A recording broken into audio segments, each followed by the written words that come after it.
Gente, bem-vindos ao primeiro episódio do Kyok. Espero que seja um podcast muito bem sucedido no mundo. Sou o Pedrito Martim, muitos de vocês podem já me conhecer pelo TikTok. Eu tenho um TikTok com mais de 20 mil seguidores e com muitos likes, graças a Deus. E conforme falei com muitos de vocês já nas minhas redes sociais, no meu canal de YouTube, Pedrito Martim, tudo Pedrito Martim, eu estou lançando este podcast de notícias, de jornalismo, de variedade. Tudo desde a perspectiva de um gringo que tenta falar as coisas neutral, que tenta ser muito objetivo e que tem como plano, né, como meta, fazer que vocês brasileiros saibam um pouco mais sobre o mundo internacional, né, sobre o mundo fora do Brasil.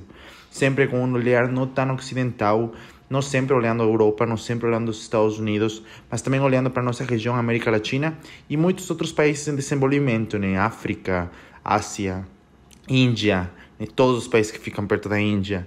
Porque acho que sim, que é muito importante para um gigante como o Brasil entender que o mundo não revolve só nos Estados Unidos e nas decisões dos Estados Unidos, mas também em muitas outras coisas. E vocês, como a maior potência da região, têm como obrigação ficar espertos, porque vocês têm tudo para ser uma potência mundial, não só regional. Então, para este primeiro episódio, decidi falar mais que tudo, colocar vocês um pouco no meu radar, falar para vocês mais ou menos meus posicionamentos políticos, para que entendam que tipo de pessoa sou e que tipo de jornalismo eu gosto. Porque sim, acho que a gente tem que ser coerente e se vocês não gostam do que eu opino, do que eu falo, ou não respeitam as coisas que eu acho do mundo e do Brasil, acho melhor vocês já saberem. E assim, quando vocês escutem meus episódios, fiquem tranquilos, sabendo sempre que tento ser uma boa pessoa, tento passar boa informação, sempre livre de fake news. E é isso, vamos começar. Vocês têm que considerar. A primeira é que eu acho que sim, que os podcasts em português aqui no Brasil podem ser um pouco superficiais. Acho que isso de famoso entrevistando famoso e fazendo pirâmide não é produtivo para ninguém. Acho que entretenimento, sei lá de que tipo de qualidade, mas acho que a gente pode falar de coisas mais interessantes. Então é por isso que eu criei esse podcast. 2, porque eu tô vendo que muitas pessoas não sabem do que acontece no mundo. E para isso eu tô aqui, para ajudar vocês. E 3, eu quero dar muito entretenimento para vocês, mas desculpem, de qualidade. Quero que vocês saiam daqui mais livres, mais leves. E se não mais livres, mais leves, pelo mínimo com mais informação. Este primeiro episódio, como eu falei, vou me dedicar a falar sobre mim. E porque eu acho que vocês têm que confiar no que eu falo e porque vocês vão ficar muito felizes de me escutar todas as semanas. Este podcast sai toda segunda-feira, de manhã, 8 da manhã, e vamos falar sobre as notícias da semana passada, ok? Então, eu sou Pedrito Martim, Pedro Guerra, sou equatoriano, economista de 26 anos, sou muito jovem, então esperem de mim sim opiniões diferentes ao típico jornalista de 45, 50, 60 anos. Sou estrangeiro, obviamente, pelo meu sotaque, pelo que sou equatoriano, óbvio, e eu moro no Brasil há 4 anos, eu moro em São Paulo, na verdade hoje estou morando em Barueri, moro com minha namorada, /esposa, né, porque a gente já fez união estável há 4 anos. Ela é brasileira, carioca, estudou relações internacionais, então ela tem uma visão também muito universal do universo, né, óbvio. E moramos com minha cachorra vira-lata. A gente é 100% independente, a gente paga nossas contas. Eu trabalho no mundo corporativo porque realmente não tenho grana para manter este podcast e só este podcast, né, eu preciso pagar minhas contas. Eu trabalho no mundo corporativo na área financeira. Tenho muito background financeiro, gosto muito dos números, mas também como gosto dos números e sou economista, também gosto da sociedade, também gosto da população, gosto do povo. E agora mesmo estou fazendo um MBA em Finance e Controlling na USP, na Universidade de São Paulo. Estou adorando, gente, acho que a educação no Brasil é ótima.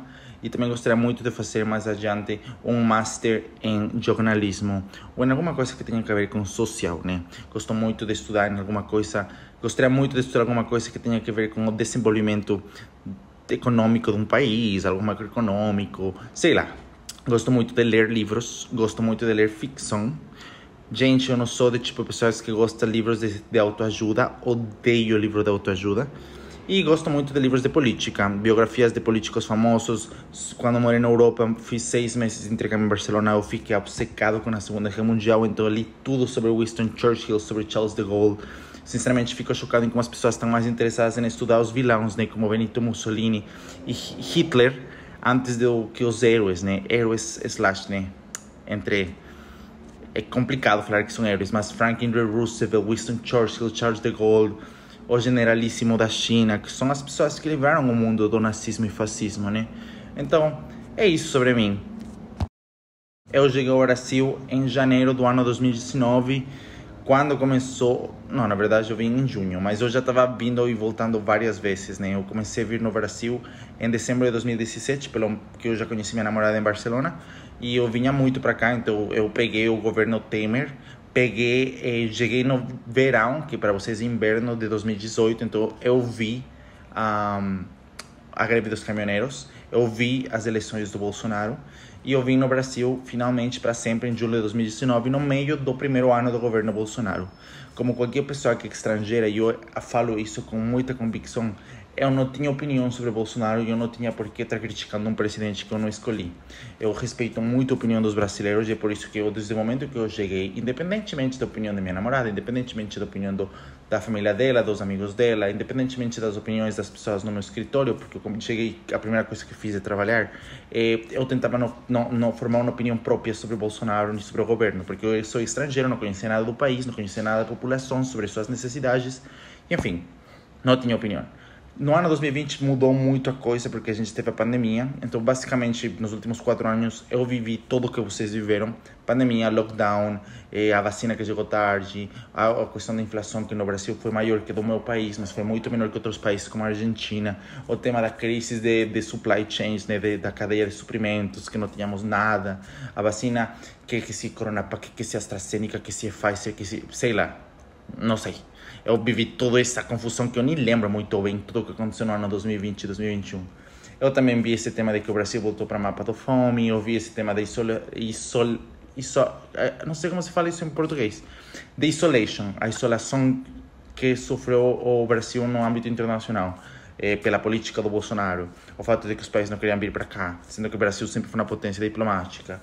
Mas por outro lado também vi como os preços da gasolina baixaram no ano da eleição e como o Brasil continuava crescendo em 2021, em contraste com o que todo mundo estava falando que ia cair 15, 20%.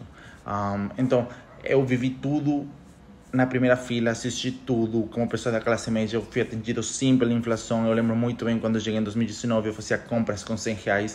Em 2022, os R$100 para 3, 4 coisas. Então, eu vi tudo muito perto, né? E hoje sim tenho uma opinião. E a primeira coisa que você tem que saber de mim é que eu não sou de esquerda.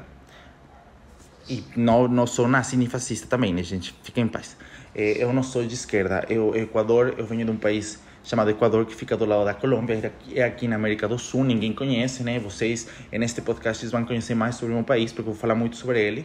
Se se interessam, né? Senão vocês podem fazer next, 15 segundos e a gente continua. Eu sou equatoriano, venho de um país muito pequeno, nada a ver com o Brasil. Somos um país de 16 milhões de habitantes, que é mais pequeno que o grande São Paulo. Tem 3 cidades que tem mais... Acho que são 2 cidades. 2 cidades que tem mais de 1 milhão de habitantes só, imaginem. Então tem muita cidade pequena. Um país bastante conservador, muito mais do que o Brasil, porque a gente não tem cidades cosmopolitas como Rio ou São Paulo.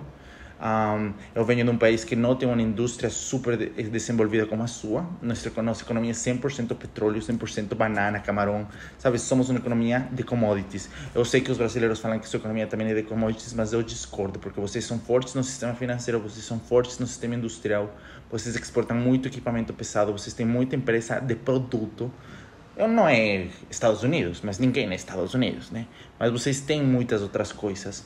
É um país dolarizado, então a gente não tem inflação, a gente tem dólar americano há 20 anos. Eu sou da geração dolarizada, então nunca na minha vida soube o que é... o dólar tá barato. Não, nada a ver. Eu sempre vivi com dólar, eu sempre fui para Disney, né? Porque para Equador é um país caro.